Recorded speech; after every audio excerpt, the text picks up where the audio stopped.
The will Joe Biden run or not question continues to loom over the 2016 Democratic primary race. This, as the once certain nomination of Hillary Clinton has hit a few stumbles. Meanwhile, a draft Joe Biden team has added a few top Democratic strategists, including my first guest, Steve Schale, who helped Barack Obama win Florida. So why does he believe the vice president should make a third run for the White House? Let's find out. He joins me from Tallahassee. Steve, why do you want Joe to run?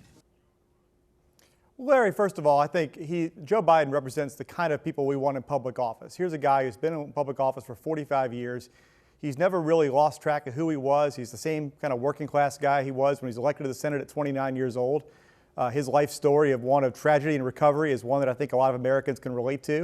And I think, frankly, we're at a time in our politics where things have gotten a little too divided. Things are a little bit too difficult to get done in Washington. Joe Biden's a guy who's basically universally respected on both sides of the aisle. And I think maybe he gives us a chance to move some things forward in the country. He's an old friend. He's a tremendous guy. He was a great senator, an excellent vice president. I think people on both sides would agree with that. So are you anti-Hillary? No, really, for me, it's a pro-Joe thing. Larry, I've done 5 consecutive statewide races in Florida, and you know what a state Florida is, both politically and every other way. And so, frankly, I was looking forward to spending a little bit more time on the beach this year and a little less time in a campaign office. But when it became obvious that Joe was really thinking about making a run, frankly, I just wanted to be a part of it. So I raised my hand and said, give me an oar and let me see what I can do to help. Have you talked to him? I have not. I immediately got swept up on the draft Biden side, which means I actually am on the super PAC side of the wall, so I actually legally can't talk to him, which has been a little bit interesting. I feel like I'm out making the case for him, and I don't really know what's in his head. But again, I think a lot of what we're trying to do is just send a message to him through talking to donors and talking to volunteers that, hey, listen, if you do this, there's a group of folks out here that'll have your back. He tried 2 times before. Why didn't that discourage you? Well, I think it's a totally different time. I mean, first of all, 1988 was 28 years ago. Who of us isn't dramatically different than we were 28 years ago? In 2008, I mean, realistically, he was in a race with a couple of rock stars. I don't think there was a lot of oxygen for anybody who wasn't named Barack Obama or Hillary Clinton. But I think this time is different. Obviously, he spent 6 years as vice president. He's arguably been the most consequential vice president we've had in, at least half a century, if not longer. And I think when you think about who's sort of best positioned to sort of lead the country forward, carrying on the president's agenda, but also who has the ability, I think, to get some things done in Washington that have been stuck for, 8 or 10, 12, 14 years, I think he's uniquely positioned in a way that he wasn't before. You think it's too late, though?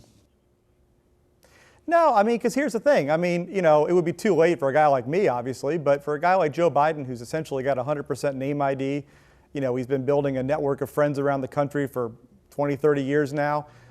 It's a little bit different kind of a calculus. You just look at the Iowa poll this weekend. He has the highest favorables of anybody in the race. So I think there's certainly room, as we've seen in some of the polling of late, that our primaries become a little bit more up for grabs. And for a guy like Joe Biden, it's a little bit more of a ready-made operation, just given his stature in the country. Howard Dean said that Joe Biden has no appeal whatsoever to people under 35, and people under 35 elected Obama president. How do you react to that? Well, what's sort of interesting to that, and obviously I respect Governor Dean immensely, what's interesting about that is if I look at the text messages and phone calls that I've largely gotten since I got involved, which has really just been in the last week, it's actually mostly from people under the age of 35 or 40. I think the thing about Joe Biden that, quite frankly, is pretty appealing to young folks is, the sort of younger generation really likes authentic things. They don't deal with sort of BS too well. So I think in a lot of ways, Joe Biden really is kind of almost the perfect candidate for a younger generation in that he is who he is. The FBI investigation into Hillary is not called a criminal investigation. They have not said that publicly. They rarely do. What would happen if something bad turned out of that and nobody had jumped in? Would Sanders get the nomination? Well, I think it's pretty speculative. I mean, the one thing I will say is that Secretary Clinton's had a tough August, but then again, I worked for a little-known senator from Illinois who had a pretty tough August in the off year before he got elected. So I think it's sort of too early to see how that all plays out.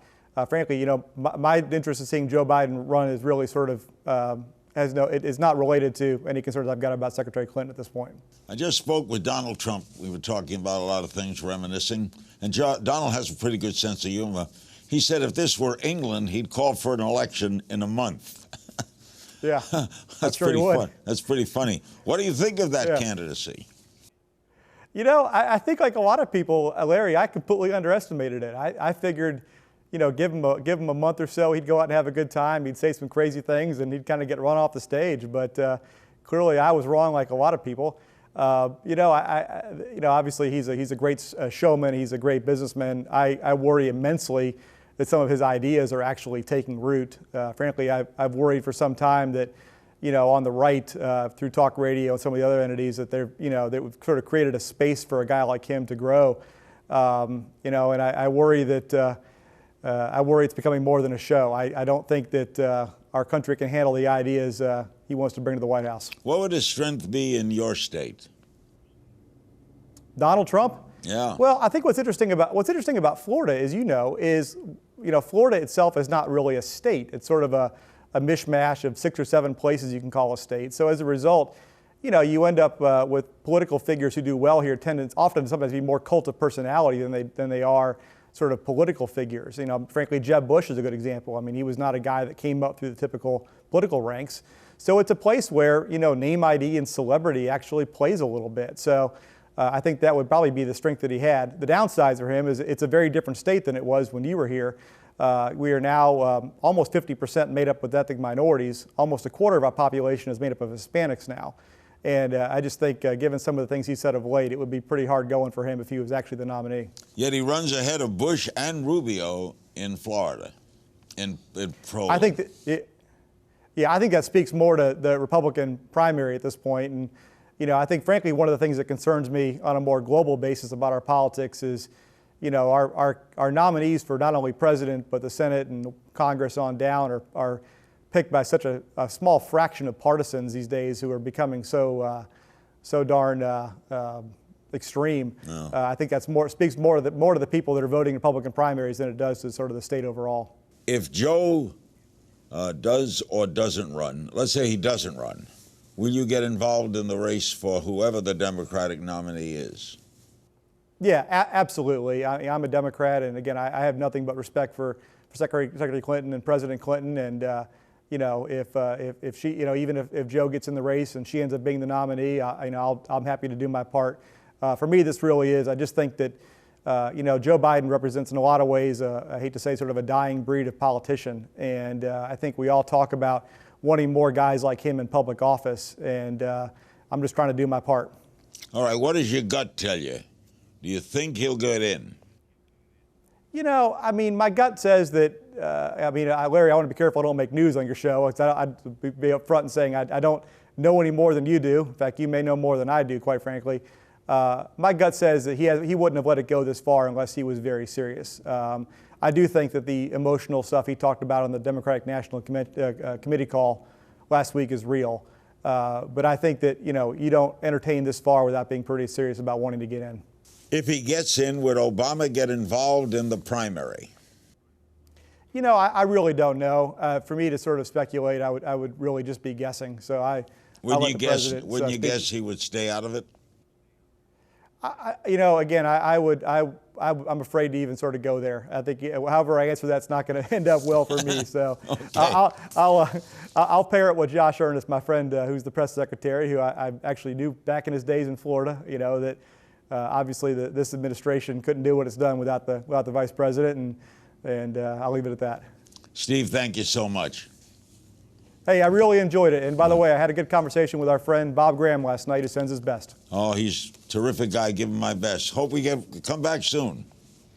Would love to do it, Larry. Take care. Thanks, Steve.